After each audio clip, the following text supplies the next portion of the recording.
Sound തോമ എന്ന cinema location.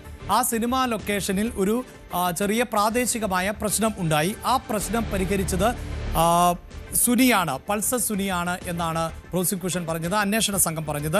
ആ പ്രശ്നം പരിഹരിച്ചതിനുള്ള ഒരു തുക എന്ന നിലയിൽ ഈ പ്രൊഡക്ഷൻ സംഘം പൾസർ സുനിക്ക് 650 രൂപ നൽകുന്നു. ആ വൗച്ചറിൽ ആണ് ഗുണ്ട സുനി എന്ന് എഴുതിയിട്ടുള്ളത്. ഗുണ്ട സുനിക്ക് 650 രൂപ നൽകിയത് അവിടുത്തെ പ്രശ്നങ്ങൾ പരിഹരിക്കുന്നതിന് വേണ്ടിയാണ് എന്നതാണ് പ്രോസിക്യൂഷന്റെ വാദം. എന്നാൽ അതിനെ പ്രതിഭാഗം മറികടന്നത് അതേ വൗച്ചറിൽ തന്നെ ഈ പൾസർ സുനിക്ക് നൽകിയ വൗച്ചർ റെസിപ്റ്റിന് മുന്നേയും ശേഷവും ഉള്ള ആളുകളുടെ പേരുകളും ഇതുപോലെ തന്നെയാണ്. ഗുണ്ട ബിനീഷ്, അങ്ങനെ അടക്കം ഗുണ്ട ബിനീഷും മക്കളും, അങ്ങനെ ഓരോ ഗുണ്ട സെറ്റപ്പിൽ അഭിനയിച്ച ജൂനിയർ ആർട്ടിസ്റ്റുകൾക്ക് നൽകിയിട്ടുള്ള തുകയാണത്. അതിന് പകരം ഈ സൂചിപ്പിക്കുന്നത് പോലെ അവിടെ ഒരു പ്രശ്നം പരിഹരിച്ചതിനുള്ള തുകയല്ല നൽകിയത് എന്ന വാദം ആണ് ഒന്നാമതായി പ്രതിഭാഗത്തിന്റെ ഭാഗത്തു നിന്നുണ്ടായത്. ഇനി ഇതിലെ ഏറ്റവും ഗൗരവതരവും രസകരവുമായ ഒന്നുണ്ടല്ലോ, അതായത് ഈ ഗുണ്ട സുനിയായിട്ടുള്ള പൾസർ സുനിയാണ് ആ പ്രാദേശിക വിഷയം പരിഹരിച്ചത് എന്ന് പറയുമ്പോൾ യഥാർത്ഥത്തിൽ ആ പ്രശ്നം ആരാണ് പരിഹരിച്ചത് എന്ന് ചോദിക്കുമ്പോൾ അവിടുത്തെ പോലീസുകാരാണ്, പോലീസ് സ്റ്റേഷനിൽ നിന്നെത്തിയ പോലീസാണ് ഈ വിഷയം പരിഹരിച്ചത് എന്നല്ലേ ഈ പ്രോസിക്യൂഷനും അതോടൊപ്പം അന്വേഷണ സംഘത്തിനും നൽകേണ്ടതായി വന്നത്.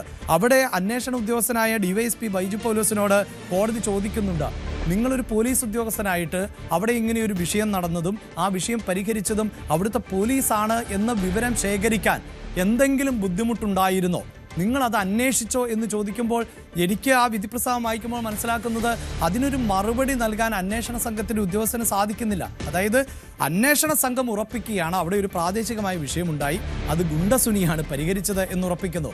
അതേസമയം സ്ഥലത്തെ പോലീസ് സ്റ്റേഷനിലെ ഡോക്യുമെന്റുകളും വിവരങ്ങളും അനുസരിച്ച് പോലീസ് എത്തിയാണ് ആ പ്രശ്നം പരിഹരിച്ചത് എന്നുള്ളതാണ്. ആ വൈരുദ്ധ്യം കോടതി ചൂണ്ടിക്കാണിക്കുമ്പോൾ അതിനൊരു മറുപടി ഇല്ലാതെ പോവുകയല്ലേ ഉണ്ടായത് ആജ്ഞ?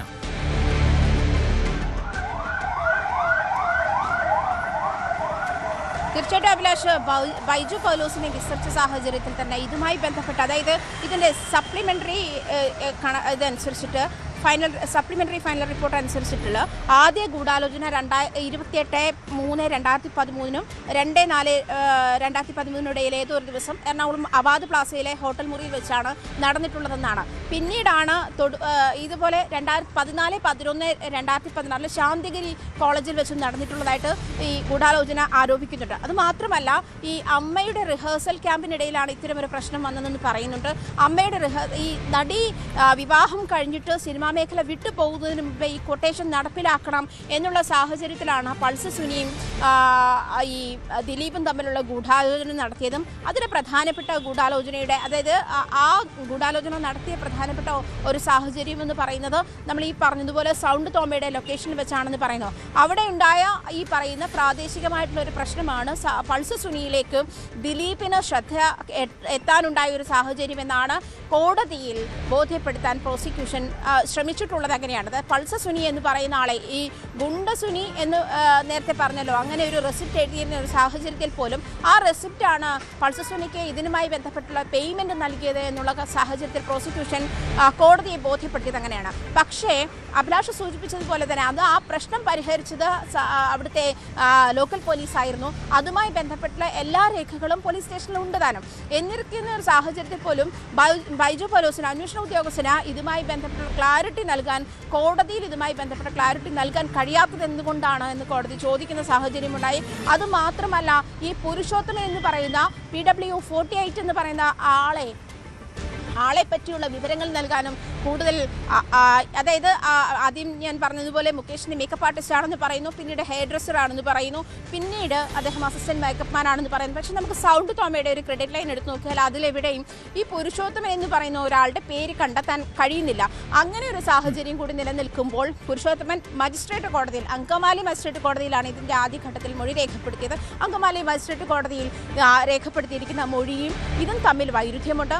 ദിലീപും പൾസർ സുനിയും തമ്മിൽ നിരവധി തവണ കണ്ടിരുന്നു. ദിലീപ് ആ സമയത്ത് പൾസർ സുനി തൻ്റെ മുറിയിലായിരുന്നു താമസിക്കുന്നത് എന്നുള്ളതായിരുന്നു പുരുഷോത്തമൻ്റെ മൊഴി. പക്ഷേ അത് ഈ പുരുഷോത്തമൻ എന്ന് പറയുന്ന ആൾ ഈ സെറ്റിൽ ഉണ്ടായിരുന്നു എന്ന് പോലും തെളിയിക്കാൻ പ്രോസിക്യൂഷന് കഴിഞ്ഞില്ല എന്നുള്ള കാര്യമാണ് പ്രധാനമായിട്ടും കോടതി ചൂണ്ടിക്കാട്ടുന്നത്.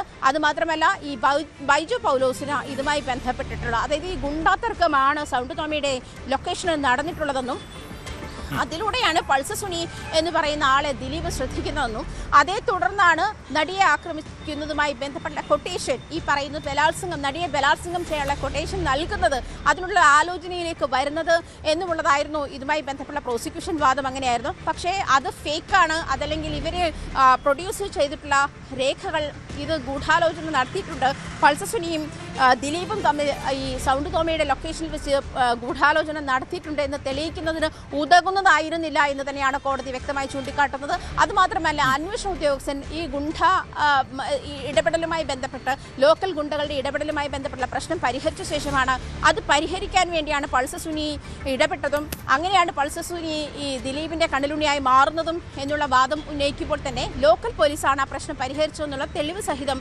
അതിന്റെ ഡോക്യുമെന്റ് സഹിതം ഉണ്ടായിരുന്ന സാഹചര്യത്തിൽ അതിനും അന്വേഷണ ഉദ്യോഗസ്ഥന് കൃത്യമായ മറുപടി പറയാൻ കോടതിയിൽ മറുപടി പറയാൻ കഴിഞ്ഞില്ല എന്നുള്ളതുമാണ് ശ്രദ്ധേയം. അഭിലാഷ്. യെസ്, അതായത് ഈ ഒരു ഗൂഢാലോചനയുമായി ബന്ധപ്പെട്ട വിവരങ്ങൾ എന്തുകൊണ്ട് അന്വേഷണ സംഘം കോടതി വിശ്വസിക്കുന്നില്ല എന്നതിലേക്കാണ് നമ്മൾ വിരൽ ചൂണ്ടിയത്. അതിലൊന്നാമത്തെ കാര്യമെന്നത് ഈ പറയുന്നത് പോലെ ആ സെറ്റിലുണ്ടായ ഒരു പ്രശ്നം പരിഹരിച്ചത് സുനി ആണ് എന്ന് പൂർണ്ണമായും കരുതാനാവില്ല. പോലീസ് തന്നെ ആജ്ഞയിലേക്ക് തന്നെ തുടരുകയാണ്. കാരണം ഒരു കാര്യം കൂടി ഇനി വ്യക്തത വരേണ്ടത്, ഈ പുരുഷോത്തമൻ അത് ആജ്ഞ സൂചിപ്പിച്ചു കഴിഞ്ഞതാണ്. അങ്ങനെ ഒരു വലിയ ലൊക്കേഷനാണ്, വലിയ സെറ്റാണ്. അവിടെയുള്ള ഏറ്റവും പ്രധാനപ്പെട്ട സാക്ഷിയായി മാറിയിട്ടുള്ളത് പുരുഷോത്തമൻ ആണ് എന്നതാണ്. അതിൽ തന്നെ വലിയ അവ്യക്തതയാണ് നിലനിൽക്കുന്നത്. പുരുഷോത്തമൻ മുകേഷിന്റെ ഹെയർ ഡ്രസ്സർ ആണ് എന്ന് ആദ്യമേ പറയുന്നു, പിന്നീട് അസിസ്റ്റന്റ് ആണ് എന്ന് പറയുന്നു. ഇങ്ങനെ പുരുഷോത്തമൻ തന്റെ ഐഡന്റിറ്റി പറയുന്നതിൽ പോലും അവ്യക്തതയുണ്ട്. ഒപ്പം ആജ്ഞ മറ്റൊരു കാര്യമുള്ളത്, ഈ പുരുഷോത്തമന്റെ മൊഴികളിൽ വലിയ വൈരുദ്ധ്യമുണ്ടായിരുന്നല്ലോ. അതായത് പൾസർ സുനിയും താനും ഒരുമിച്ച് താമസിച്ചു എന്ന് പറയുന്ന ആ ഇടത്ത് അങ്ങനെ രണ്ടുപേർ, അതായത് ഹോട്ടൽ, അതൊരു മറ്റൊരു ഹോട്ടലാണ്, ആർക്കാഡിയ ഹോട്ടലല്ല, മറ്റൊരു ഹോട്ടലിലാണ് ഇവർ രണ്ടുപേരും താമസിച്ചത്. ഒരേ മുറിയിലാണ് ഞങ്ങൾ താമസിച്ചത് എന്ന് പുരുഷോത്തമൻ പറയുന്നു. ആത്യന്തികമായി അങ്ങനെ രണ്ടുപേരും താമസിച്ചതായി ആ ഹോട്ടൽ രേഖയിലില്ല. ഒരുപക്ഷെ അത് ചിലപ്പോൾ ഇനിയിപ്പോൾ ബോധപൂർവം മാറ്റിയതോ വ്യാജരേഖ ഉണ്ടാക്കിയതോ ആണ് എന്ന് തന്നെ നമുക്ക് കരുതുക. അപ്പോൾ പോലും പുരുഷോത്തമൻ പറയുന്ന കാര്യങ്ങൾ എന്താണ്? ഒരു ഘട്ടത്തിൽ പറയുന്നു, മുകേഷിന്റെ ഡ്രൈവർ എന്ന നിലയിലാണ് പൾസർ സുനി തന്നെ പരിചയപ്പെട്ടത്. പിന്നീട് ഇതേ ആൾ തന്നെ പറയുന്നു അങ്ങനെയല്ല, മറിച്ച് മുകേഷിന്റെ ഡ്രൈവർ ആയിരുന്നു, തൻ്റെ പണി പോയി എന്ന് പറയുന്നു പൾസർ സുനി എന്ന് പറയുന്നു. വീണ്ടും അതിനകത്തൊരു മാറ്റം വരുന്നു. അതായത് പൾസർ സുനി തൊഴിൽ നഷ്ടപ്പെടുക മാത്രമല്ല, ഈ ലൊക്കേഷന് വന്നു കഴിഞ്ഞാൽ മറ്റു ജോലികൾക്കൊക്കെയാണ് പോയിക്കൊണ്ടിരുന്നത്. തന്നോടൊപ്പം താമസിച്ചിരുന്നു എന്ന് പറയുന്ന പൾസർ സുനി മദ്യപിച്ച് വന്ന് ബഹളം വയ്ക്കാറുണ്ട്. അപ്പോൾ താമസിക്കാൻ ഞാൻ അനുവദിച്ചില്ല, മുറിയിൽ നിന്ന് ഇറക്കി വിടുകയാണ് ചെയ്തത് എന്ന് പറയുന്നു. ഇങ്ങനെ പുരുഷോത്തമൻ നൽകിയിട്ടുള്ള മൊഴികളിലൊക്കെയുള്ള വൈരുദ്ധ്യം, അതുകൊണ്ട് തന്നെ കോടതിക്കത് ഉൾക്കൊള്ളാൻ പറ്റാതെ പോയി എന്നല്ലേ മനസ്സിലാക്കേണ്ടത് ഈ വിധിന്യായത്തിൽ നിന്ന്.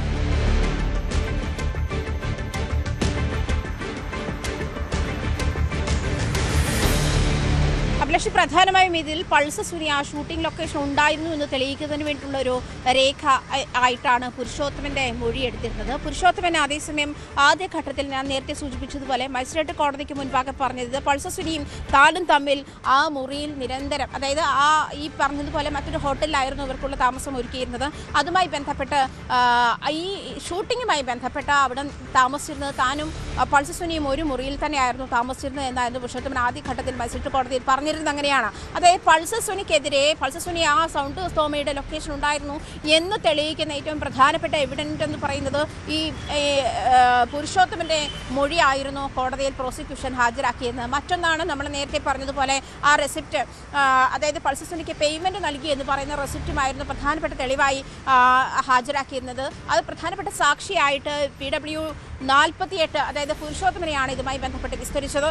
അതേസമയം പുരുഷോത്തമൻ കോടതിയിൽ, അതായത് വിചാരണ കോടതിക്ക് മുൻപാകെ എത്തുമ്പോൾ പുരുഷോത്തമൻ മൊഴി മാറ്റി പറയുന്നത് അഭിലാഷ് സൂചിപ്പിച്ചതുപോലെ പൾസർ സുനിയെ തൻ്റെ മുറിയിൽ നിന്നും പുറത്താക്കുകയായിരുന്നു ചെയ്തത്. അത് പ്രത്യേകിച്ചും പൾസർ സുനി മദ്യപിച്ച് വന്ന ഒരു സാഹചര്യത്തിൽ പുരുഷോത്തമൻ തൻ്റെ മുറിയിൽ നിന്ന് പുറത്താക്കി എന്നാണ്. അതേസമയം ആദ്യഘട്ടത്തിൽ താനും പൾസർ സുനിയും റൂം ഷെയർ ചെയ്ത് അവിടെ താമസിച്ചിരുന്നു എന്നായിരുന്നു ഈ മജിസ്ട്രേറ്റ് കോടതിയിൽ പറഞ്ഞിരുന്നത്. അങ്ങനെയായിരുന്നു. ഈ മൊഴികളിലെ വൈരുദ്ധ്യം കൂടി കണക്കിലെടുക്കുന്നുണ്ട് ഒരു സാഹചര്യത്തിൽ കോടതി. അത് മാത്രമല്ല, നേരത്തെ പറഞ്ഞതുപോലെ പുരുഷോത്തമൻ എന്ന ആൾ ആരാണ്, ഈ വ്യക്തിയെ കണ്ടെത്താൻ, ഈ വ്യക്തിയുടെ ഐഡന്റിറ്റി എന്താണ് തുടങ്ങിയ കാര്യങ്ങളിൽ വ്യക്തതയില്ലാത്ത തരത്തിൽ തന്നെയായിരുന്നു പ്രോസിക്യൂഷൻ കോടതിയിൽ ഇദ്ദേഹത്തെ പ്രസന്റ് ചെയ്തതും അങ്ങനെയായിരുന്നു. പ്രത്യേകിച്ചും പുരുഷോത്തമൻ നേരത്തെ പറഞ്ഞതുപോലെ മുകേഷിന് മേക്കപ്പ് ആർട്ടിസ്റ്റാണ് എന്ന് പറയുന്ന ഒരു ഘട്ടം, പിന്നീട് അത് ഹെയർ ഡ്രസ്സറാണെന്ന് പറയുന്നു. ഓക്കെ, ഇത് രണ്ടും അങ്ങനെ തന്നെ ഒരു കാറ്റഗറിയിൽ വരുന്ന ആളുകളാണെന്ന് വിചാരിക്കൂ. അത് കഴിഞ്ഞിട്ട് പിന്നീട് പറയുന്നത് മേക്കപ്പ് അസിസ്റ്റന്റ് മാത്രമാണ് എന്നാണ്. പക്ഷേ ഈ ക്രെഡിറ്റ് ലൈനിലൊന്നും ആ സൗണ്ട് തോമയുടെ സിനിമയുടെ ക്രെഡിറ്റ് ലൈൻ എടുത്ത് നോക്കിയാൽ എവിടെയും പുരുഷോത്തമൻ്റെ പേര് നമുക്ക് കണ്ടെത്താനാകില്ല. ഞാൻ മനസ്സിലാക്കുന്നത് അങ്ങനെയാണ്. അദ്ദേഹത്തിൻ്റെ ക്രെഡിറ്റ് ലൈൻ പേര് അതിലില്ല, ക്രെഡിറ്റ് ലൈനിൽ ഇല്ല എന്ന് തന്നെയാണ് മനസ്സിലാക്കുന്നത്. അങ്ങനെ ഒരു സാഹചര്യത്തിൽ എങ്ങനെയാണ് പുരുഷോത്തമൻ മാത്രം പൾസർ സുനി സൗണ്ട് തോമ എന്ന് പറയുന്ന ഒരു സെറ്റിൽ സിനിമയുടെ സെറ്റിൽ ഉണ്ടായിരുന്നു എന്നുള്ള പുരുഷോത്തമൻ്റെ മൊഴി മാത്രം മുഖവിലേക്ക് എടുക്കുന്ന ഒരു സാഹചര്യത്തിലേക്ക് പോകുന്നതെന്നാണ് കോടതി ചോദിക്കുന്നത്. മാത്രമല്ല പുരുഷോത്തമൻ 2 കോടതികളിലും പറഞ്ഞിരുന്ന മൊഴിയിലെ വൈരുദ്ധ്യം കൂടി കണക്കിലെടുക്കേണ്ടതുണ്ട്. മറ്റൊരു പ്രധാനപ്പെട്ട കാര്യം എന്ന് പറയുന്നത് നേരത്തെ പറഞ്ഞ ആ റെസിപ്റ്റാണ്. റെസിപ്റ്റ് നമ്പർ 57 ആണ് ആ റെസിപ്റ്റിൽ ഉണ്ടായിരുന്നത്. അതിനൊപ്പം ഉണ്ടായിരുന്ന ഒരു ബഞ്ച് ഓഫ് റെസിപ്റ്റ് കോടതിയിൽ പ്രതിഭാഗ അഡ്വക്കേറ്റ് ഹാജരാക്കുകയും അതിലുണ്ടായിരുന്ന, അതായത് ഈ സുനി ഗുണ്ട 650 രൂപ എന്നാണ് ആ റെസിപ്റ്റിൽ എഴുതിയിരുന്നത്. അത് പൾസർ സുനിക്ക് ഈ അവിടുത്തെ കാര്യങ്ങൾ, അതായത് ഈ ഗുണ്ട സെറ്റപ്പിലുള്ള കാര്യങ്ങൾ നോക്കാൻ വേണ്ടി നടത്തിയിരുന്ന പേയ്മെൻ്റ് ആണ് എന്നാണ് പ്രോസിക്യൂഷൻ്റെ വാദം. അതേസമയം ആ സിനിമയിലെ ജൂനിയർ ആർട്ടിസ്റ്റുകൾ, അതായത് ഗുണ്ടകളായി അഭിനയിച്ചിട്ടുള്ള ജൂനിയർ ആർട്ടിസ്റ്റുകൾക്ക് നൽകിയിരിക്കുന്ന പേയ്മെൻ്റ് ആണ്. ആ പേയ്മെൻറ്റിൻ്റെ അതിലൊരു സുനിൽ ഉണ്ടായിരുന്നിരിക്കാം. പക്ഷേ വേണമെങ്കിൽ ഇത് പൾസർ സുനിയാണ് എന്ന് വേണമെങ്കിൽ അനുമാനിക്കാം എന്നൊരു സാഹചര്യം മാത്രമേ ഉള്ളൂ. പക്ഷേ അത് പൾസർ സുനിയാണ് എന്ന് തെളിയിക്കാൻ പ്രോസിക്യൂഷന് കഴിഞ്ഞിട്ടില്ല. ആ ബഞ്ച് ഓഫ് റെസിപ്റ്റ്, അതായത് ഒരു റെസിപ്റ്റിൻ്റെ ഫുള്ള് കുറ്റി ഈ കോടതിയിൽ ഹാജരാക്കുന്ന ഒരു സാഹചര്യമുണ്ടായി. അതിൽ മുന്നോട്ടുള്ളത്, അതായത് 56 മുതൽ മുന്നോട്ടുള്ളത്, 57 ആണ് ഈ കയ്യിലിരിക്കുന്ന ടിയർ ചെയ്തിട്ടിരിക്കുന്ന റെസിപ്റ്റ്, അതാണ് 56 മുതൽ മുന്നോട്ടുള്ള റെസിപ്റ്റുകളും 59 തുടങ്ങി ബാക്കിലോട്ടുള്ള റെസിപ്റ്റുകളും കോടതിയിൽ പ്രതിഭാഗ അഭിഭാഷകന് ഹാജരാക്കാൻ കഴിഞ്ഞിട്ടുണ്ട്. അതിലൊക്കെയും ഇത്തരത്തിൽ തന്നെയാണ് ഇപ്പോൾ അഭിലാഷ് സൂചിപ്പിച്ചത്. ലെബിനീഷ് ഗുണ്ട 1500 രൂപ, ഈ തരത്തിലാണ് അതിൽ റെസിപ്റ്റ് എഴുതിയിട്ടുള്ളത്. ഇത് സിനിമയിലെ ജൂനിയർ ആർട്ടിസ്റ്റുകൾ ഗുണ്ട സെറ്റപ്പിൽ അഭിനയിച്ചിട്ടുള്ള ജൂനിയർ ആർട്ടിസ്റ്റുകൾക്ക് നൽകിയിരിക്കുന്ന പേയ്മെന്റ് ആണ് എന്ന് പ്രതിഭാഗത്തിനും തെളിയിക്കാൻ കഴിഞ്ഞിട്ടുണ്ട്. അതുകൊണ്ട് തന്നെ ഈ എന്തായാലും ആജ്ഞ സൂചിപ്പിക്കുന്നത് പോലെ തന്നെ, അതായത് സൗണ്ട് തോമ സെറ്റിലുണ്ടായ ഗൂഢാലോചനയുമായി ബന്ധപ്പെട്ട വാദങ്ങൾ കൂടി പൊളിയുന്ന സാഹചര്യം ആണ് ഉണ്ടായത്. ഈ പറയുന്നത് പോലെ അവിടെ ഒരു പ്രശ്നം പരിഹരിച്ചത് ഗുണ്ടാസുനി അല്ലെങ്കിൽ പൾസർ സുനിയാണ് എന്ന് തെളിയിക്കാനോ അല്ലെങ്കിൽ പൾസർ സുനി ആയി അവിടെ ഉണ്ടായിരുന്നു എന്നതുമായി ബന്ധപ്പെട്ട് പുരുഷോത്തമൻ നൽകുന്ന മൊഴികളോ വിശ്വാസത്തിലെടുക്കാൻ പറ്റുന്നതായിരുന്നില്ല. ആ വൈരുദ്ധ്യം കൂടി ചൂണ്ടിക്കാണിച്ചുകൊണ്ടാണ് കോടതി ആ ഗൂഢാലോചനാ വാദത്തെ തള്ളിക്കളഞ്ഞത്.